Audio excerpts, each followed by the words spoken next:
All right. I haven't been on here in a little bit, but I'm just testing out this live video feature. I was about to put together an idea and I thought, why not record it? But let me do a little live instead. So let me throw this on. So I have a little idea I want to build.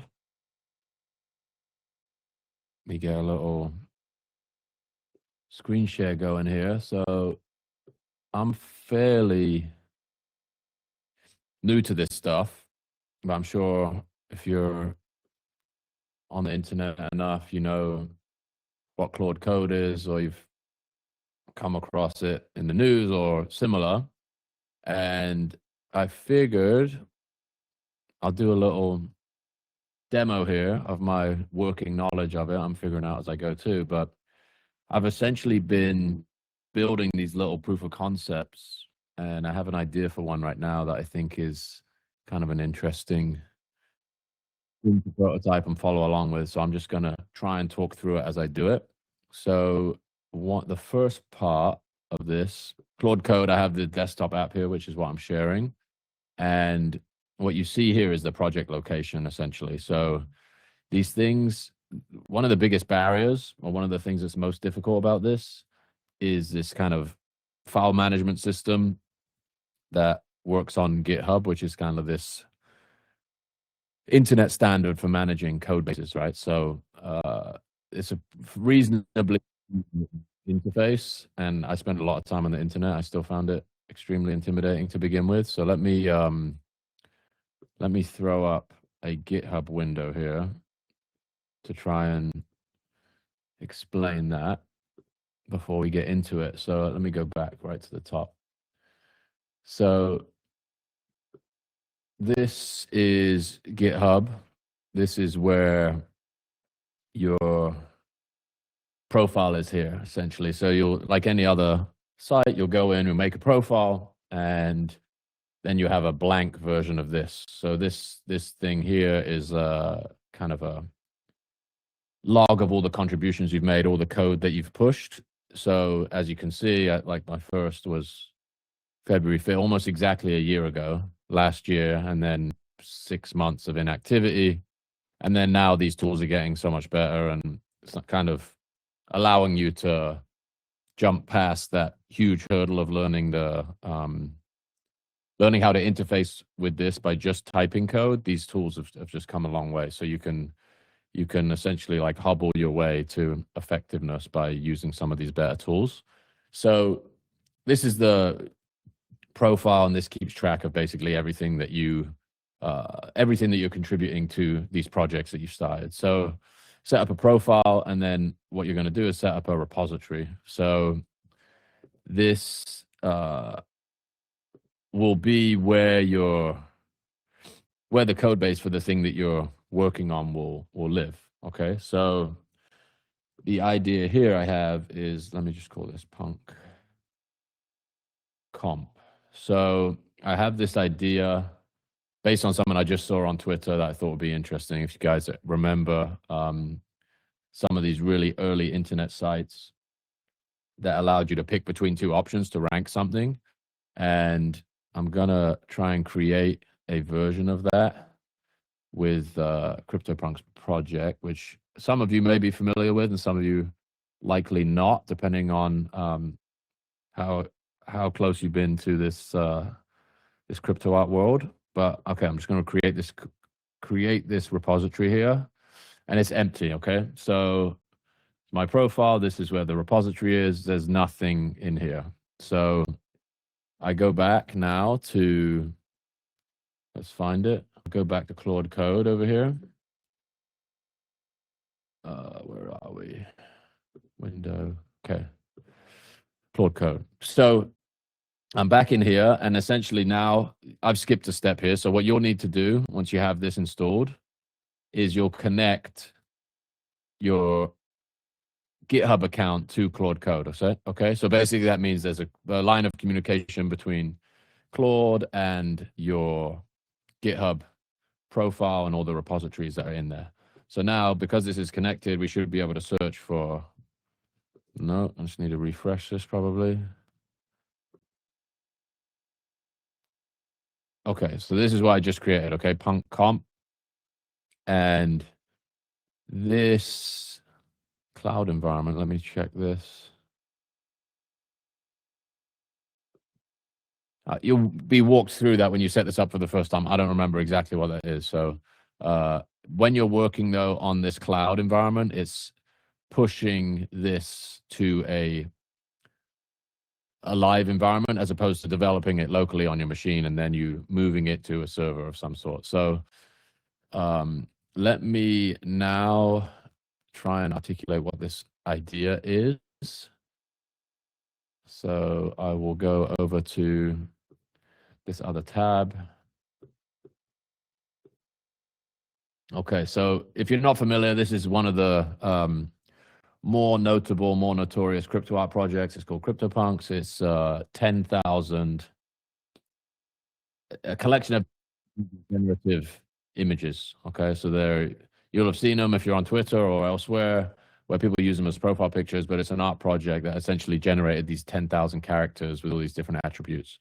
So the thing that I'm interested in doing here is basically figuring out or building an interface that explains some of these aesthetic premiums in the punks market. So if you look at this guy actually here was the inspiration to work on this. So there's obviously reasons why these things trade at premiums or don't. And some of them are just, more likely to trade at a premium because of their aesthetic. So one of the ideas that popped in my head when I saw this sale was like, what if you had the ability to juxtapose two of these and pick one and then give that interface to people to be able to source that data across a lot of participants. So I'm going to see, and again, I might run into a ton of snags here, but I thought I'd record it anyway. Go live to put the pressure up a bit. And then I'll see if I can get Claude to do what I'm thinking here. So let me switch back over to Claude and write the prompt.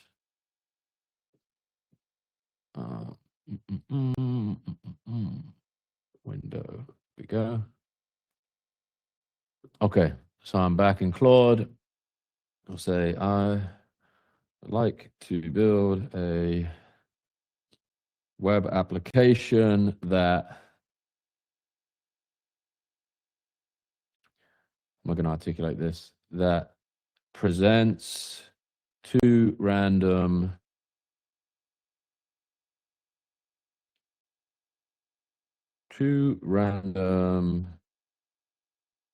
just trying to find the right adjective for here.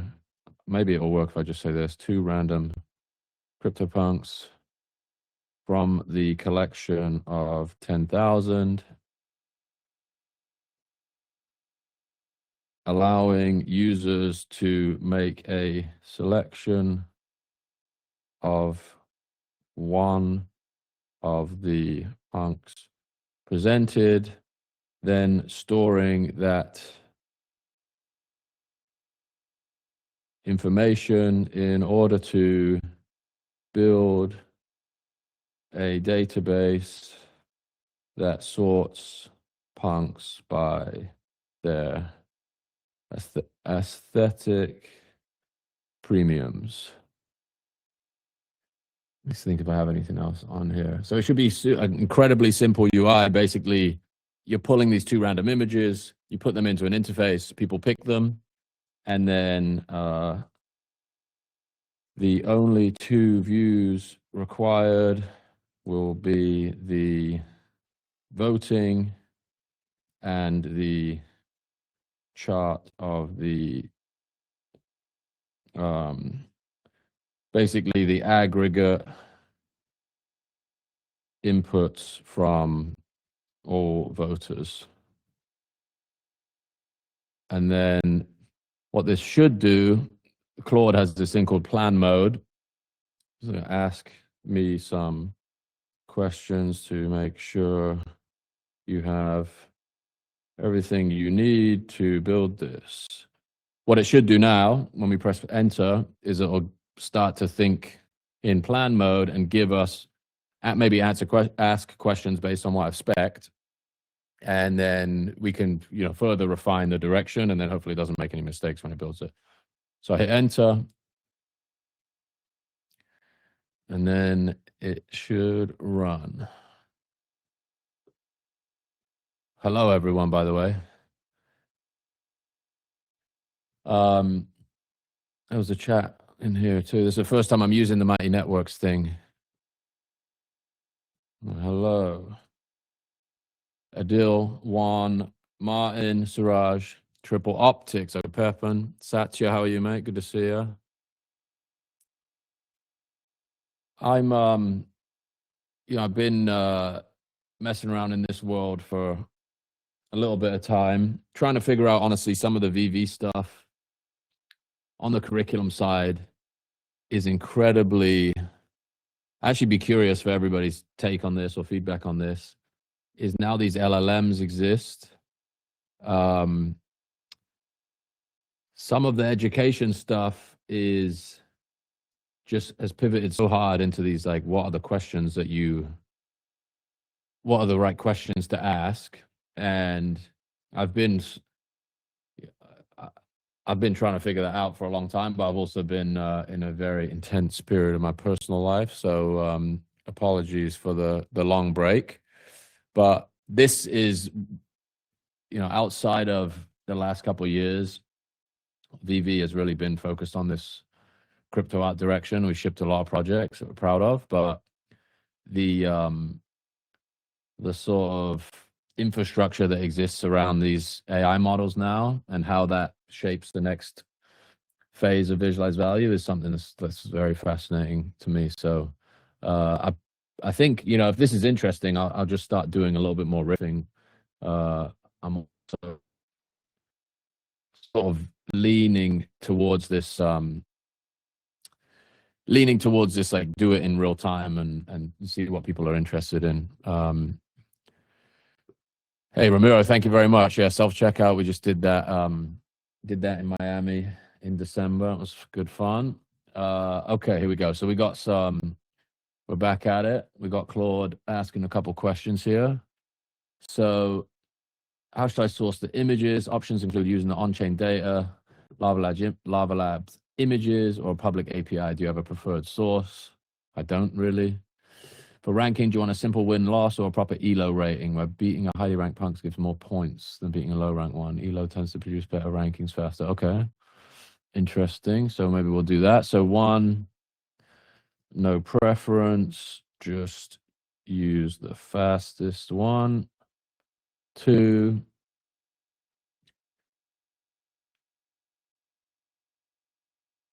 for ranking, do you want a simple win-loss tally or a proper rating system? We do want this. Let's try.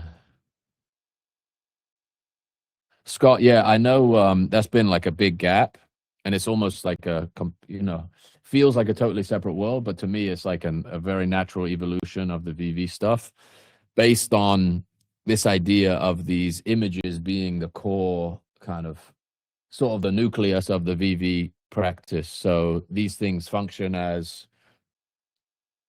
these objects that people gather around that are interesting, that become sort of catalysts for learning things or meeting people who are interested in the same things as you are. And the crypto art stuff sort of takes that to its logical extreme, and it does get super noisy, and at times, the purity of the original VV stuff is not as obvious in those artifacts. So it's really just like pursuit, like this thread of curiosity, this rabbit hole that is really hard to explain until you kind of experience it. And even then, a lot of people it doesn't resonate. So just basically a hobby or an obsession that turned into such a massive focus. And I think it's closer to this stuff than much more aligned with DNA of EV than I think many people probably think. But again, that's also a fault of mine for like not being able to thread that narrative together as well as I could. But that's I think, you know, this kind of medium and video, audio, like more long form stuff is maybe a way to introduce people to that, or to at least like answer the question as to why it's so much of what VV stands for now. Okay, voting rules. Let's put tech stack. Do I have a preference? No preference. Optimize for speed. 4, voting be anonymous. Yes. 5, can user skip? Yes, they can. 6, for the leaderboard, watch this show. It ranked list with images and score, top punks, filterable by traits. Let's start with single view of upvotes only. Should this be deployable as a standalone app? 7. Yes, we'll use Railway, and I'll show you guys what that is in a minute. Again, all this stuff has gotten to the point where like technical pleb like myself can relatively easily navigate it. Do I care about mobile responsiveness? Yes, make it mobile responsive, please.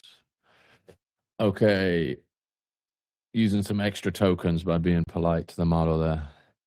All right, so that might be a little while longer.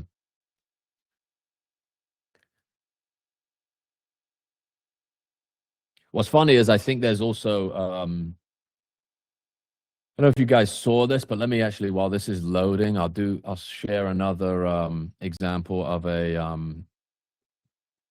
tool I built with Claude a few weeks ago.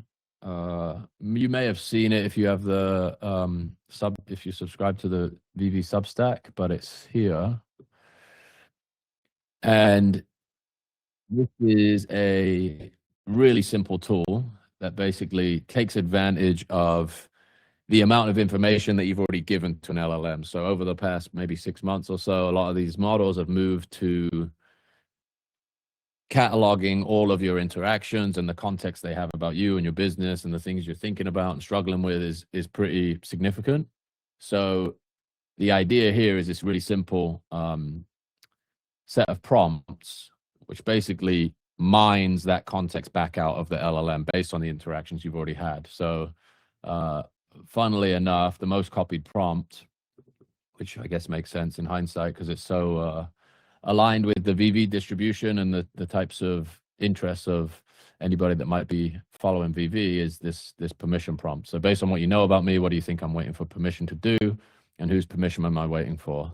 And what this does, you know, you copy that and then you go over to your LLM and you'll paste it in, and it'll give you, depending on how much context you've given the LLM, will give you hopefully some insight into what you might be avoiding. So this is another thing that was maybe 24 hours of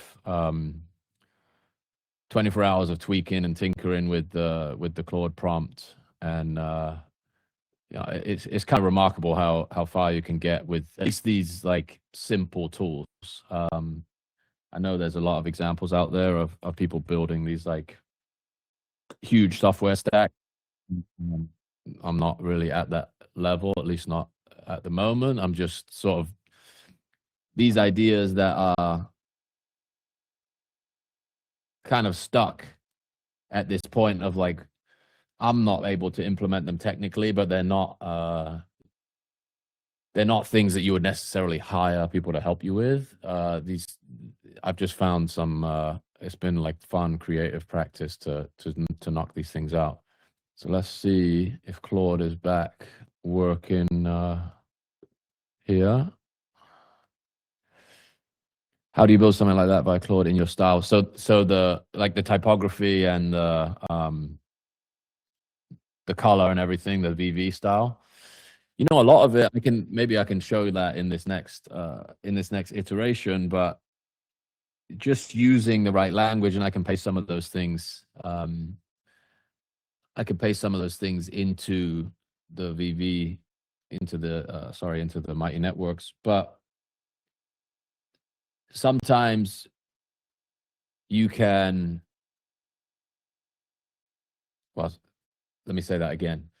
Like the early projects, it took 20, 30 prompts to get to a point where it feels like visually it's in the same universe. And then you can essentially ask the model to condense that prompt into, a point of reference for the new product, or you can literally get it to read that repository. Everybody has access to this pattern product. Let me put I'll put that in the, sorry. It's completely free and open, this thing. And the reason, one of the things I found most interesting about this, and it's actually similar to what we're doing right now, is the only kind of metric here is how many times people have copied these questions.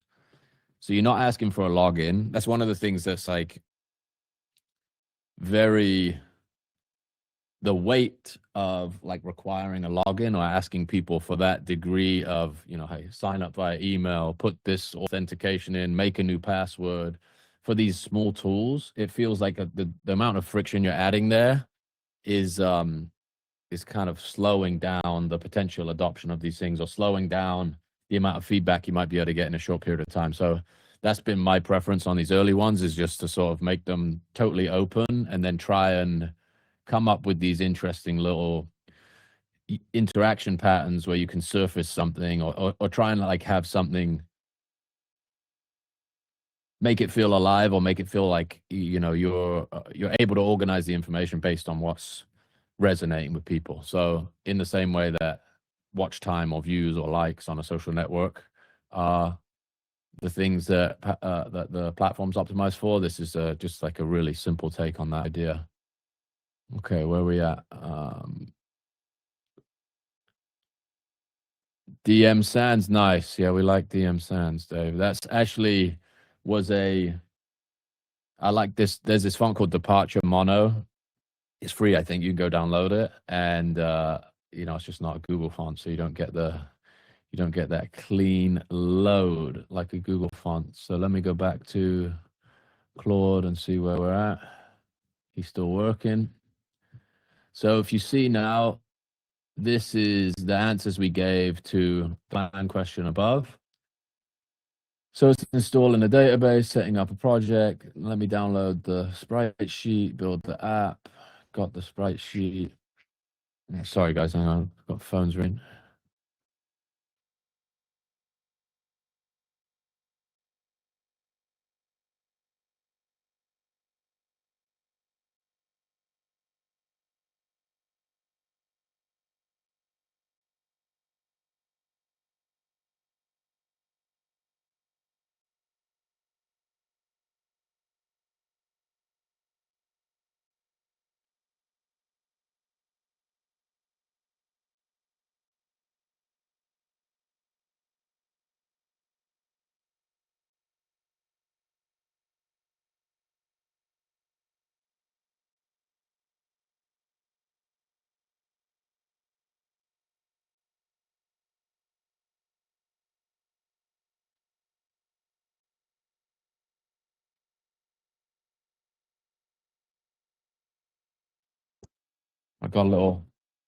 My wife just got me a little bagel delivery. Thank you, Celia. All right. So we're back on, what's it doing? Installing the database, downloading the sprite sheet, and building the front end, creating the components and the voting page, leaderboard page. So it's almost there. Google font can't be fetched. Okay. And now it's testing. It says it works perfectly. Everything works. Now let me commit. Okay. So now what's going to happen is that GitHub repository that we set up in the beginning, forget what we called it now, punk comp, is going to have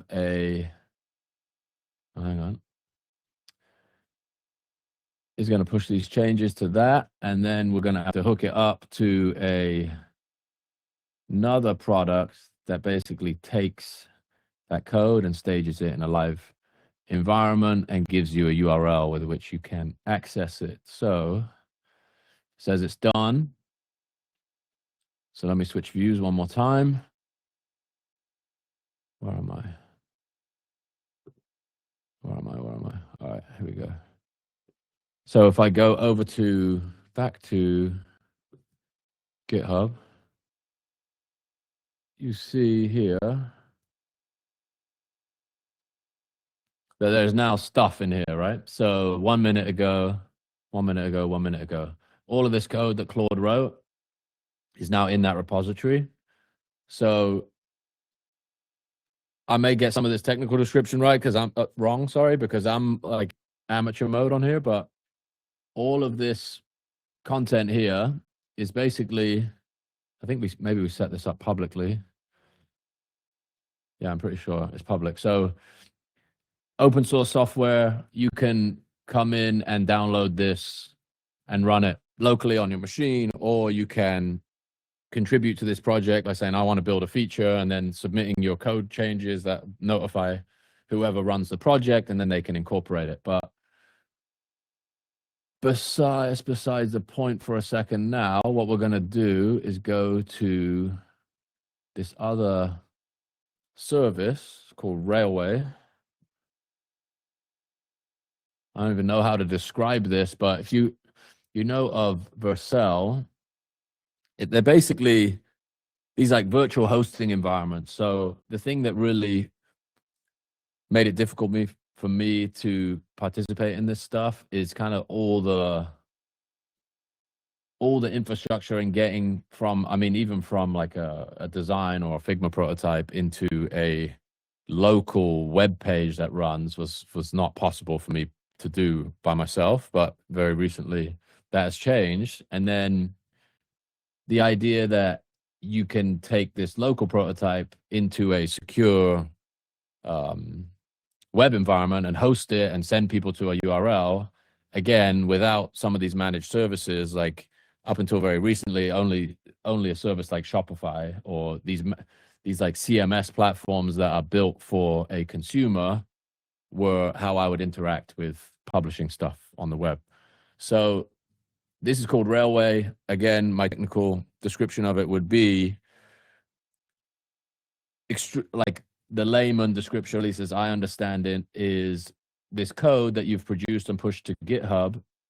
Railway can take that and stage it as a application that anybody can reach from anywhere. So they manage the server, they manage the databases, and if you tell Claude that you're using this or you're using Vercel, the code it writes will take that into consideration, and hopefully I'm proven right here, but now we select a GitHub repository, okay? So maybe I should go back a step there. What would you like to create? So again, these things are beyond my current understanding. Sometimes Claude will walk you through how to set up a database separately. We'll see if I need to do anything correct here. This says, sorry, I'm back in Claude. Should auto create a database. So if I just select the repository, now it's reading GitHub. All the stuff we did in Claude is pulling in here. And this probably takes like 30 seconds or a minute to deploy. And then once it deploys, Jed, yes. I think the reason I was working in Vercel for a long time, the reason I switched a couple of weeks ago is because I believe some of the database functionality in Vercel, it is there, but it requires a couple more steps of configuration. So what I've experienced with Railway has been far more like it kind of detects the variables of the project, and it helps you. It sort of takes care of a lot of that stuff, especially if you're specifying to Claude that I'm working in Railway. So I think it can like manage. I'm not sure if it is technically more capable than Vercel, but I've found it to be more user friendly for sure.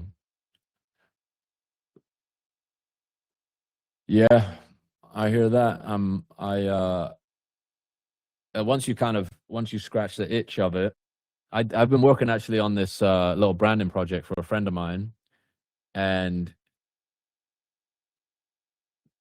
normally that would be a Figma job for me, right? I would be in Figma for 95% of it, and then maybe even make a presentation. And my process has changed so much to the point where maybe 5% is Figma or sketching ideas, and then the other 95% is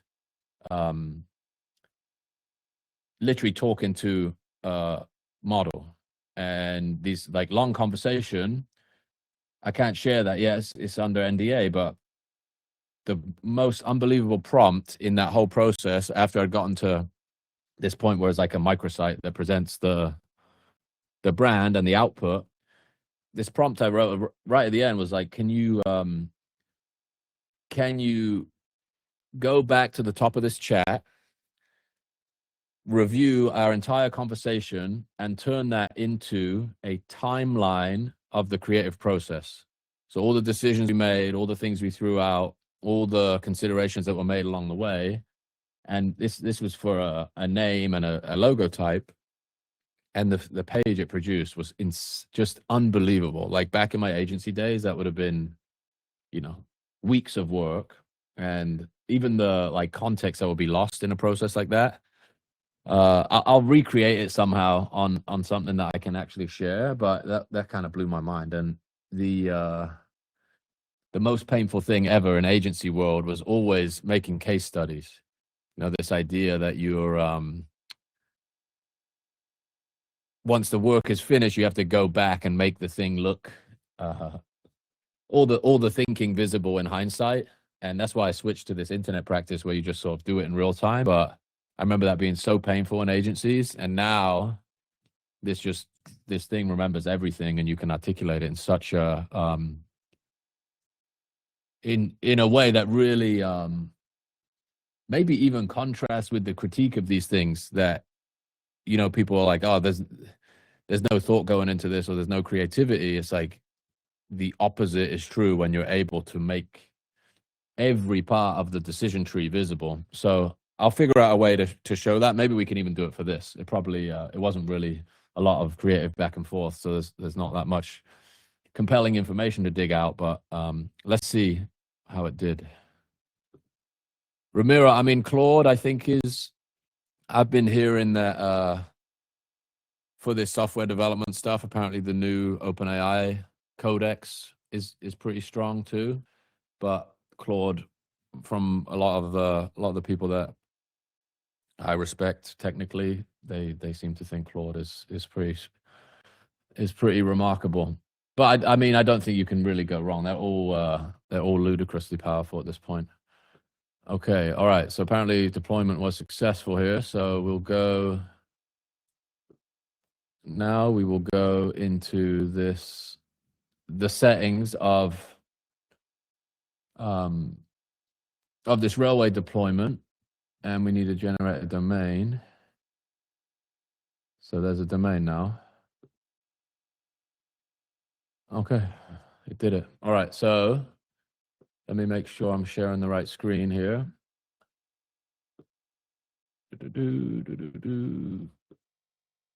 Adil is saying Codex is better for more precise edits. Yeah, I've heard that people are pretty happy with the Codex model. Okay, so this is ridiculously simple piece of software. Okay, so this idea that you're making these like aesthetic selections between these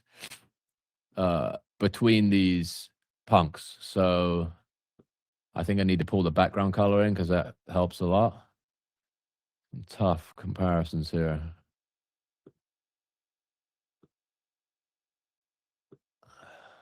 But here's what it's doing essentially, right? It's taking these votes on aggregate and producing a leaderboard. So over time, you're kind of surfacing these aesthetic preferences that people have. Oh, tough one. And the leaderboard should work. Here you go. So you have this thing with ELO score, and obviously we'll need a ton of votes. I'll tweet this out and get some more information. But conceptually, it did it. One shot prompt and a couple questions. Obviously, it's a very simple piece of software, but I don't know how long we've been on this live stream. Even, 6 months ago, this would have been a lot of back and forth. So, all right, a couple little tweaks I'll make, and then I'll tweet it out and see if we can get some more votes.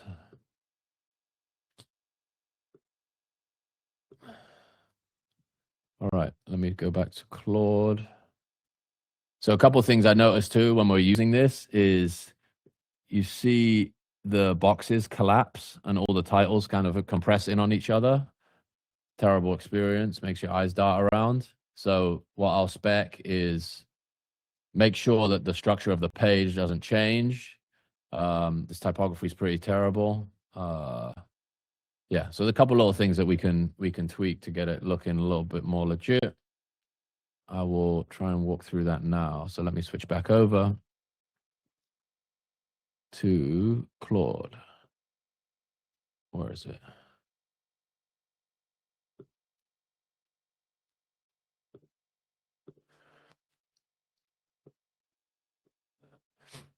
Oh, Jed, I mean, what's crazy about the pattern thing is every single one of those, I'll have to find it in my prompt history here, but it was probably a series of maybe 2 or 3 follow-up questions to get to that list of prompts. But off the top of my head, how did I get the first set? One of the things I think I try and add in to anything that's like personal or like reflection based is like, give me these like out of distribution truths. Like don't look for the most obvious answer. Like, what are the questions that people are unwilling to ask themselves but would lead to conclusions that are long-term helpful? Something like that would give you probably a incredible set of 10, 12 prompts. I think that's what happened. And I was like, okay, in what categories can we put these types of questions? And then based on those categories, let's, fill out the gaps. And I was using this sort of metaphor when I was building that. It was like mirror or blind spots. And then I changed it to pattern because it's a little bit more positive, I think, like noticing patterns so you can change them. But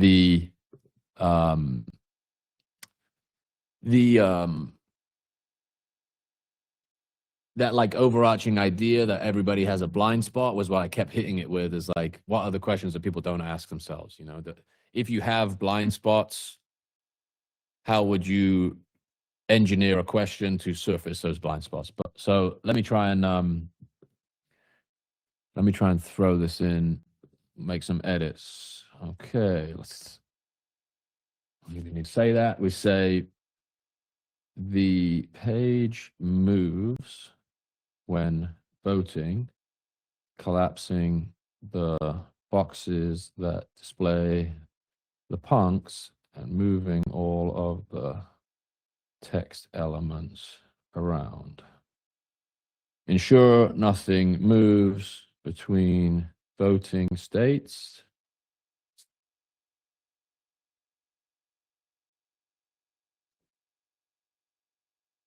That's the first thing. The second thing is, please add in the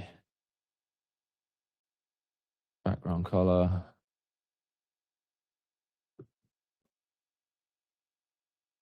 Light blue background color.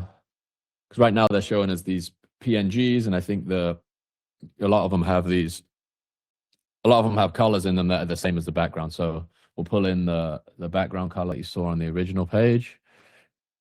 And then we see how many things we want to change up. The typography, I think, was pretty grim. That courier, out the box stuff. So let's pivot pivot's a stupid word. Let's change typographic treatment to uniform sized DM sans and Let's change typographic treatment to uniform size DM sans.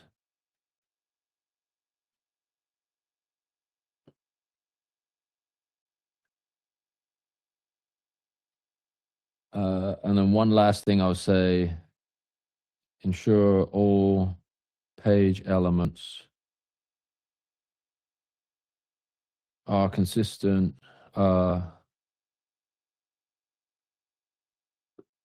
consistently positioned and displayed to avoid flickering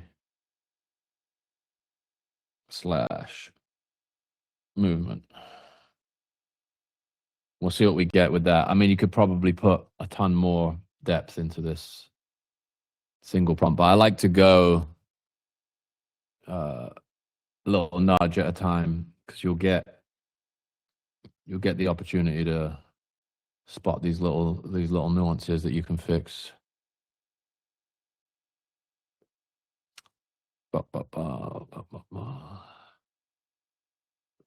Yeah, Jed,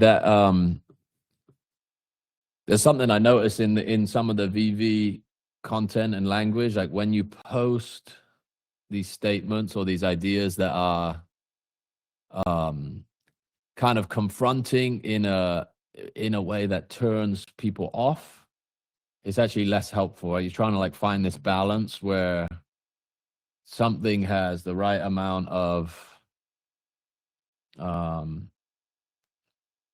incision, or there's some word where it's like, this is useful, this is not just like completely placating me or comforting me, but it's also not like punching me in the face to the point where I want to close the window. So that pattern thing, a lot of the language I was trying to massage around that was way more there's a lot of people have written about that in very compelling ways, but if you want to actually do this introspection, and you want people who may not have like volunteered to do it, how do you frame it as this thing that's way more positive than you don't understand yourself, and this is designed to tell you that here are all the things that you're missing or inadequate at. So that's not helpful and not good product positioning. So that's where pattern comes from. All right, so this is looking like it's almost done.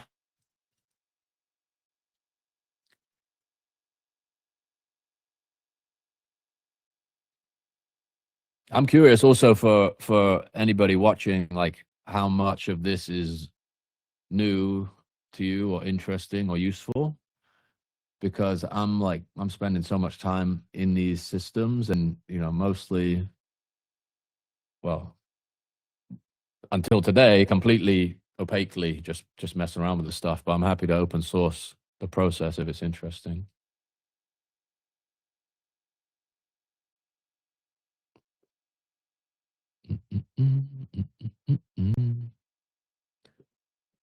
Okay, good.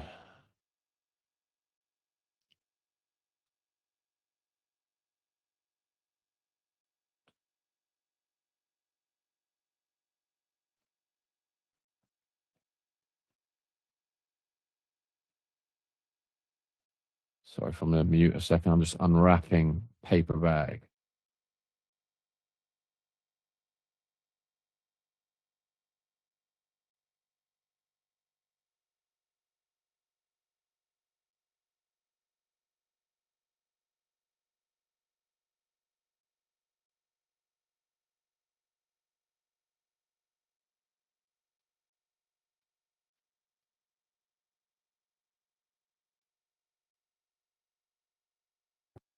Another thing, Sean, I was like, a couple of times I've attempted to start a new curriculum, writing this stuff up. I think there's some value to that, but maybe I'm over indexing on this. I'd be really curious for what people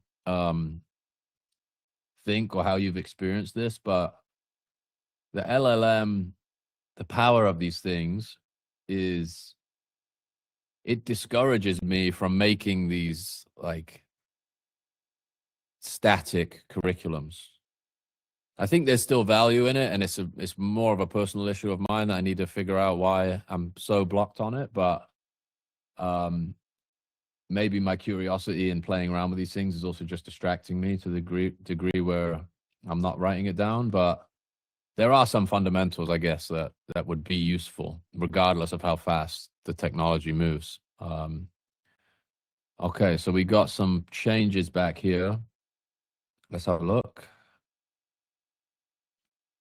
I will flick over to GitHub and show this, basically this little process for incorporating the changes. So Chrome tab, make sure I put the right thing up here.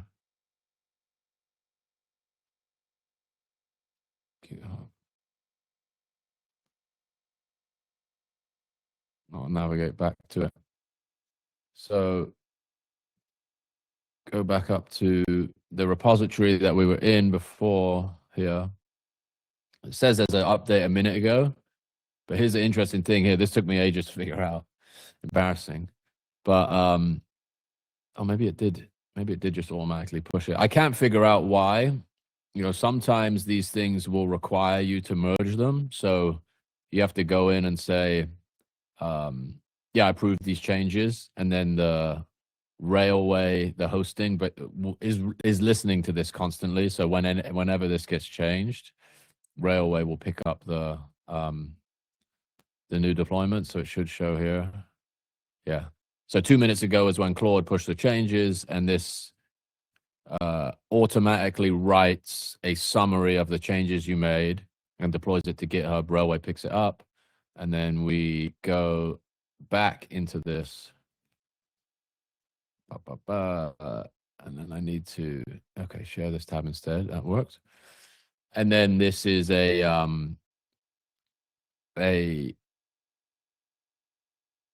the fresh deployment is here. Okay, so it fixed all those issues that we had. If you remember from the last one, the text was collapsing. It had this Courier Sans. There was no background. So it instantly deployed the fixes. I don't know if we had this green layout change now. But then like all of the things beyond these like tiny little these tiny little visual changes, you can obviously go down the rabbit hole and make this as comprehensive or complicated as you want it to be. I don't know how long you would want to watch this for, me going through this process, but now because there's 10,000 of these things, it's going to take a ton of data to even get these to differentiate themselves, right? We need thousands and thousands of people voting on this to get any kind of real information. And the only way to do that is to put some distribution together. So what I'll do is I'm going to make maybe a couple little changes, and then I'll tweet the link out, and we'll see if we get some more participation.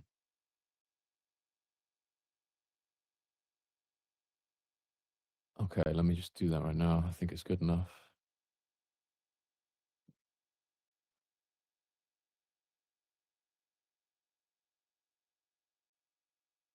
Okay, ready? Build a quick tool for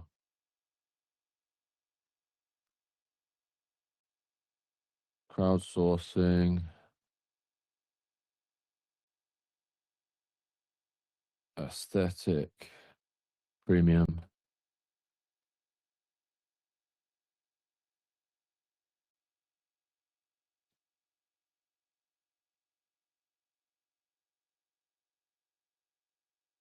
And let me get a little screenshot and put that in there.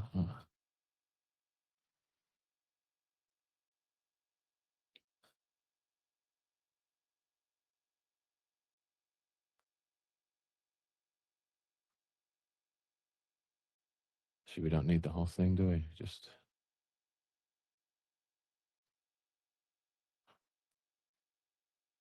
which one is being shared?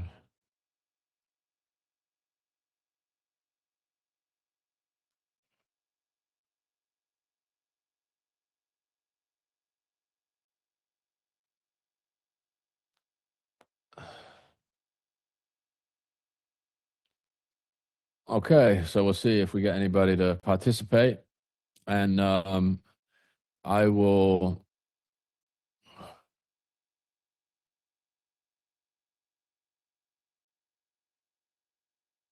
The Claudebot stuff, Ramiro, Claudebot now modbot because Anthropic didn't like it is a massive game changer. What I think people will love is to be unafraid of it and just roll with it, give it a try. They're here to stay. So tip your toes in it. You show a non-engineer can mess with it and come up with impressive stuff in a little time. Yeah, I think you know what's cool about the Claudebot thing?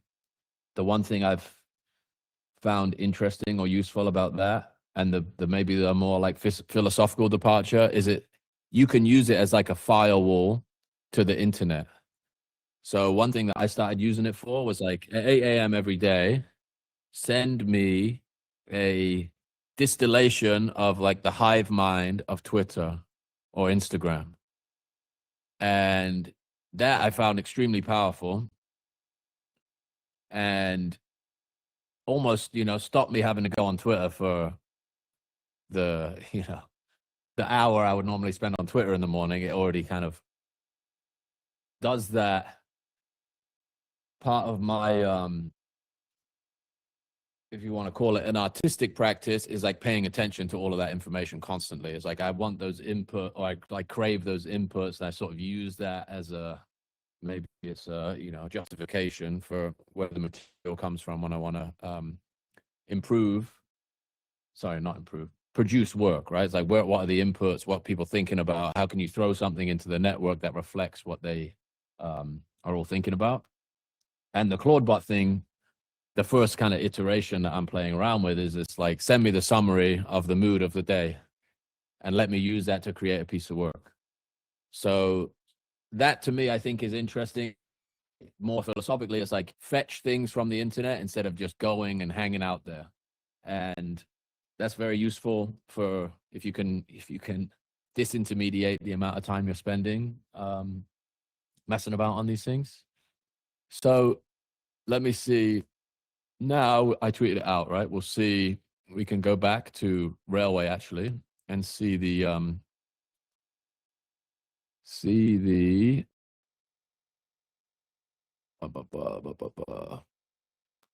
information on people using it, I think. Yeah, there you go. I don't even know if this says, it says 753 requests. I think that just means like literally every vote. So does that sound right? 7, or maybe page loads, request, like it's like cumulative things going on. And again, excuse my technical verbiage if I'm getting it wrong here. So we should have more data being written to this stuff now. I think it's still going to take, there you go. So this one's 1, 3, there's 1 3 times. Okay, so we got some, oh, hang on, sorry. Just switch. So this has emerged as a 3 and 0 winner, same here, 2 0. And then if we go to the bottom, same thing. Well, we're on 20 pages now. So it's 50 per page. So what's that? 1,000 votes we've had. Pretty cool. Oh, no, sorry, 500 votes. How does that make sense? Yeah. So 1,000 votes would be yes and no times 2, right? Interesting. Okay. So the again, I don't know how long we've been streaming this for. Basically, you can have an idea, have a conversation with a computer, build the idea, send the idea out. And the cool thing about this is the amount of iterating you do. You can throw things out there. You'll get ideas from producing these things. You get feedback from producing these things. One cool thing about, I think, this VV network specifically is, maybe this could serve as a place for even without having massive distribution, is to throw these ideas out there and hopefully get a couple people to click through them and see if there's traction there. But yeah, I mean, if this is useful, I'll keep throwing this kind of stuff up. And any feedback you have on stuff you want to see, or maybe we could maybe we could fire up the office hours and someone brings a problem and we work through it together. I'm up for whatever. So yeah, anytime. I think this is recorded too. So if you're watching this in the replay, maybe there's a way to comment on this. This is my first time doing the live inside of Mighty Networks. So maybe I'll just get around to just publishing some of these too, and seeing if we can't get a bigger network of people participating, because I think that's valuable too. So yeah, we'll see where we end up with this. Thank you, everybody. Appreciate it. I'm gonna go eat my lunch. Thank you. Bye.